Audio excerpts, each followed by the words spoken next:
कैसे हैं आप? आपका स्वागत है मेरे चैनल कॉमर्स कैफे CHP पर। सबसे पहले मैं आपसे माफ़ी मांगना चाहूँगा कि इतने दिनों बाद वीडियो डाल रहा हूँ, और साथ में आपसे एक अपील भी, रिक्वेस्ट भी है कि आप इस वीडियो को मेरे चैनल को सब्सक्राइब करें और शेयर करें, जिससे ज़्यादा से ज़्यादा लोग इसको सब्सक्राइब कर सकें। आज हम डिस्कस करेंगे first chapter of Indian economic development, Indian economy on the eve of independence. Independence के टाइम पे कैसी कंडीशन थी कि हम 1947 में आज़ादी हुए तो हमारी क्या कंडीशन थी, कैसे हम क्या कर रहे थे, हमारी इकोनॉमी कैसी थी। सबसे पहले features of Indian economy on the eve of independence. Independence के इंडियन इकोनॉमी के फीचर्स क्या थे? पहला था स्टैग्नेंट। स्टैग्नेंट का मतलब होता है रुकी हुई। जो इकोनॉमी हमारी रुकी हुई थी कि ना ही बढ़ रही थी ना ही वो कम हो रही थी। There was a very slow और no economic growth in the country.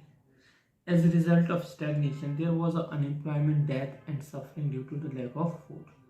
क्योंकि हमारी जो इकोनॉमी थी स्टैग्नेंट थी, तो फूड शॉर्टेज था जिसकी वजह से लोगों की डेथ हो रही थी, ठीक है, अनएम्प्लॉयमेंट था और बहुत सारी अदर प्रॉब्लम्स भी थी। तो था बैकवर्ड इकोनॉमी।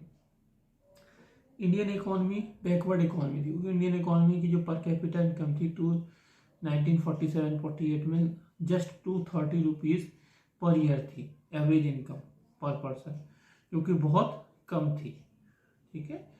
थर्ड पॉइंट आता है agricultural backwardness.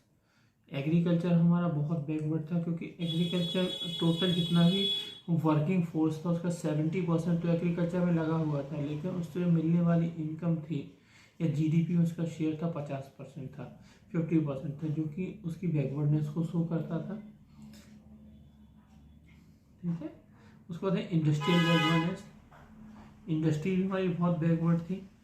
Industrial sector was not developed, there was a lack of basic and heavy industries in the country. Country में बेसिक और हैवी इंडस्ट्रीज की क्या थी? कमी थी, ठीक है। उस समय केवल 2 इंडस्ट्रीज थी, टाटा और बिरला, ठीक है। उसके बाद आता है वाइड स्प्रेड पॉवर्टी। पॉवर्टी बहुत ज़्यादा थी।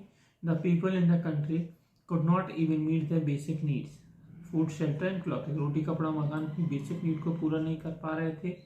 अनएम्प्लॉयमेंट बहुत ज़्यादा था।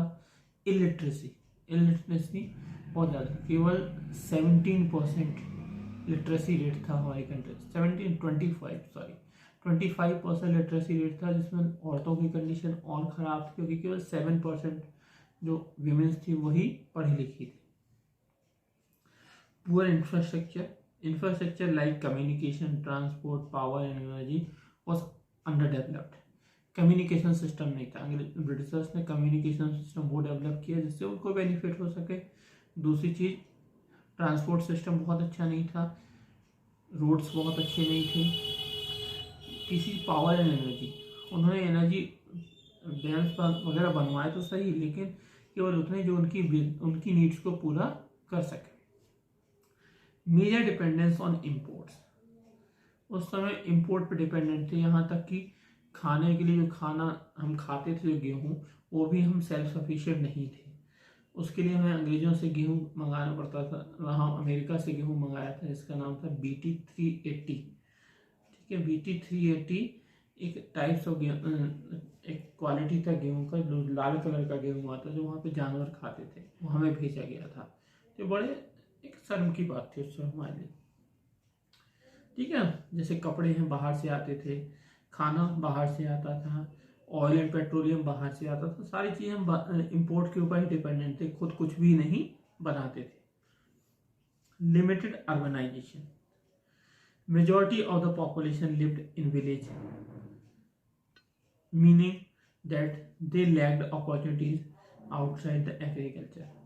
डबल फिगर में नहीं था अर्बनाइजेशन, केवल 15% था, 15% अर्बनाइजेशन था। 15% लोग अर्बन एरियाज में रहते थे, बाकी सारा रूरल एरियाज में रहते थे 85% लोग, जो कि एक बैकवर्डनेस को शो करता था। और था agriculture on the eve of independence. अब इंडिपेंडेंस के टाइम हमारे एग्रीकल्चर की कंडीशन कैसी थी? Low production and productivity. Production refers to total output and productivity refers to output per hectare. Production का मतलब होता है आउटपुट, कितना हम प्रोड्यूस कर रहे हैं। 1 हेक्टेयर में हम मान लो टोटल जमीन 10 हेक्टेयर है, तो पूरी कंट्री में 10 हेक्टेयर में 20 क्विंटल गेहूँ पैदा हो रहा है, तो वो कहलाएगा हमारा प्रोडक्शन। लेकिन प्रोडक्टिविटी का मतलब कि 1 हेक्टेयर में हम कितना प्रोड्यूस करें। आज़ादी के टाइम में 1 पर हेक्टेयर प्रोडक्टिविटी हमारी थी 635 kg पर हेक्टेयर गेहूं का था, और 627 पर हेक्टेयर चावल का था, जो कि बहुत कम था, जो कि बढ़कर अभी 2010-11 16-17 के हिसाब से गेहूं लगभग 6 गुना बढ़ा है। ठीक है। High degree of uncertainty, agriculture India was heavily dependent on rainfall. Obviously उस समय भी और आज भी कोई स्थिति में कोई ज़्यादा चेंज नहीं आया, लेकिन आज हम काफ़ी अच्छी कंडीशन में, लेकिन उस समय जो बेसिकली हम डिपेंड कर रहे थे रेन के ऊपर। एक्सेसिव रेन हो गया फसल खराब, आपका लेस रेन हुआ फसल सूख जाएगी। लेकिन अगर एक मॉडरेट रेन की जरूरत होती, जो कभी कभार होती थी, जो हमेशा नहीं होती, जो कि कहीं ना कहीं जो किसान थे उनकी फसल खराब हो जाती थी। और अंग्रेजों ने ना ही बेल्ट बनवाए, ना ही डैम्स, ना ही ब्रिजेस, कुछ नहीं बनवाए, डैम्स वगैरह नहीं बनाए, कैनाल्स नहीं बनाए, जिसकी वजह से कोई भी इरिगेशन फैसिलिटी उन्होंने डेवलप नहीं की। डोमिनेंस ऑफ सबसिस्टेंस फार्मिंग, जो मैक्सिमम फार्मर्स थे, या मैं कह सकता हूँ 95% फार्मर्स सबसिस्टेंस फार्मिंग का, सबसिस्टेंस का मतलब होता है सेल्फ कंजम्पशन के लिए फार्मिंग करते थे। वो मार्केट में बेचने के लिए फार्मिंग नहीं करते थे, जिससे कि वो केवल इतना पैदा कर सके कि उनका घर के लोग पूरे साल भर अच्छा खाना खा सके। ठीक है। एक तो और बहुत कम पैदा होता था जिसको मार्केट में बेचें, और जब मार्केट में बेचेंगे नहीं तो उनके पास पैसा आएगा कहाँ से, और जब पैसा आएगा नहीं तो वो इन्वेस्ट कैसे करेंगे। अगर एग्रीकल्चर में इन्वेस्टमेंट चाहिए तो पैसा आना भी चाहिए, आएगा नहीं तो वो इन्वेस्ट नहीं कर पाएंगे, जिसकी वजह से एग्रीकल्चर क्या थी हमारी, बैकवर्ड थी। Difference of gulf between the owners of the soil and tillers of the soil. Owner of the soil, मैंने बोला जमींदारी सिस्टम।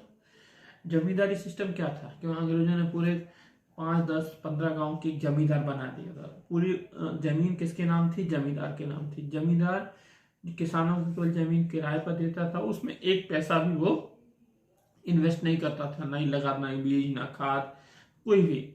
और जब फसल पक के तैयार हो जाती थी तो उसका 50% से ज्यादा वो ले जाता था, जिससे किसानों के पास बहुत कम पोर्शन बचता था। ठीक है। जिससे कि किसान क्या करते थे, किसान अपने घर का खर्च के लिए रख लेते और बाकी बचा हुआ मार्केट में बेच देते, लेकिन वो इतना कम होता था कि उनके पास एक्स्ट्रा पैसा नहीं आता था। ठीक है। स्मॉल एंड फ्रेगमेंटेड, स्मॉल मतलब छोटी और फ्रेगमेंटेड मतलब बिखरी हुई। एक तो किसानों के बहुत कम जमीन थी, 1 हेक्टेयर 2 हेक्टेयर जमीन थी, और दूसरा वो भी बिखरी हुई थी। एक मान लो किसी का 4 हेक्टेयर जमीन है, 4 कोनों में बिखरी हुई है, तो उसके लिए ये पॉसिबल नहीं हो पाता था कि हर एक रीजन में जाके वो कुआं खोद सके, या पंप लगा सके, या मजदूरों को लगा सके, या पर्सनल कोई ध्यान दे सके, जिसकी वजह से जितना प्रोडक्शन उसका होना चाहिए था उतना प्रोडक्शन नहीं होता था, और किसान गरीब ही रहता था। नेक्स्ट है जमींदारी सिस्टम। जमींदारी सिस्टम अंग्रेजों का मैं बता चुका हूँ। तो उसमें जमींदार क्या करते थे, जमींदार जैसे उसने ट्रायंगुलर रिलेशनशिप क्रिएट किया अंग्रेजों ने, गवर्नमेंट, जमींदार, देन फार्मर्स। मिडिल मैन कौन था, जमींदार। जमींदार को अंग्रेजों ने कहा कि 50 रुपये आप रेंट या लगान कलेक्ट करो, ठीक है, 50 रुपये आपको मुझे देना है। और जमींदार ने क्या किया, 100 रुपये या 125 या 200 रुपये किससे कलेक्ट किया, फार्मर से कलेक्ट किया, और जमा कितना किया, 100 रुपये, 50 रुपये। बाकी का बचा हुआ जो 150 रुपीज़ था उसने अपनी लग्जरीज के ऊपर खर्च किया, जिससे जमींदार ने किसको एक्सप्लॉइट किया, फार्मर्स को एक्सप्लॉइट किया। प्रॉब्लम्स विद जमींदारी सिस्टम, यही प्रॉब्लम्स थी, मैंने बता दिया। अब मतलब फोर्स्ड कमर्शियलाइजेशन ऑफ एग्रीकल्चर। ठीक है।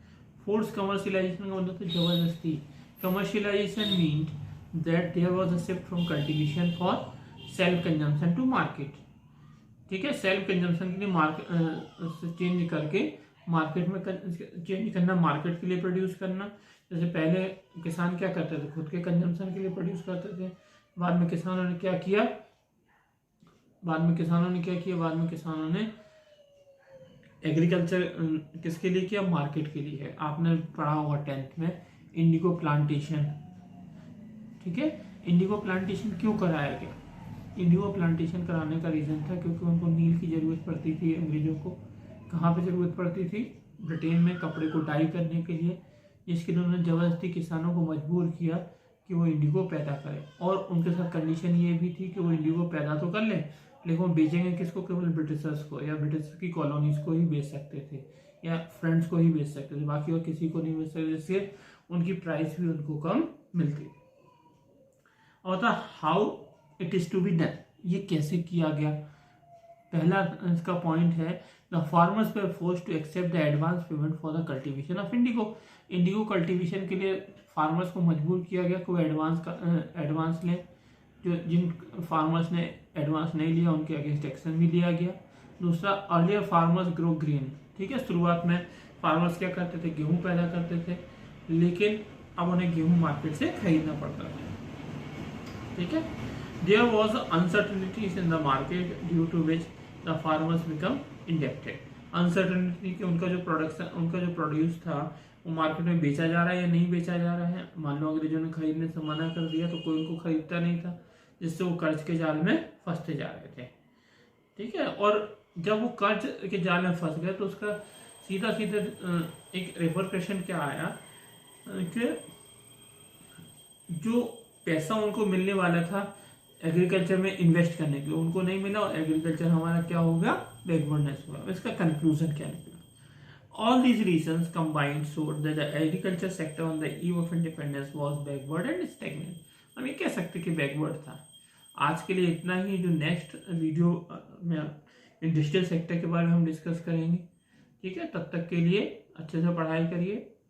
ठीक है, और कोई भी आपको समस्या हो या प्रॉब्लम हो या ग्रीवेंसेस हो तो आप नीचे मुझे कमेंट बॉक्स में कमेंट करके बता सकते हैं। तब तक के लिए बाय।